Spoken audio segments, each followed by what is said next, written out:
السلام علیکم عزیز دوستوں، امید ہے آپ خیریت سے ہوں گے۔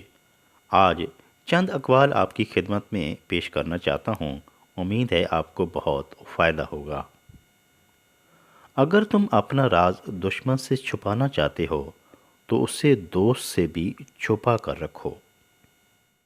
اگر آپ اچھا بولنا نہیں جانتے تو چپ رہیں، کیونکہ چپ رہنا بھی اتنا ہی بڑا کام ہے جتنا کہ بولنے کا۔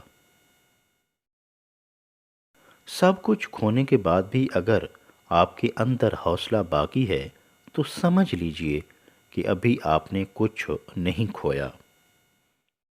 اگر آپ عمل میں کم ہوں تو زیادہ الفاظ بول کر آپ اس کی تلافی نہیں کر سکتے۔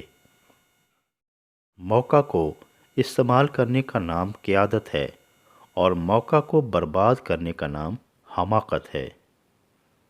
ہر آدمی اپنے گزشتہ کل کو کھو چکا ہے، کامیاب وہ ہے جو اپنے آج کو نہ کھوئے۔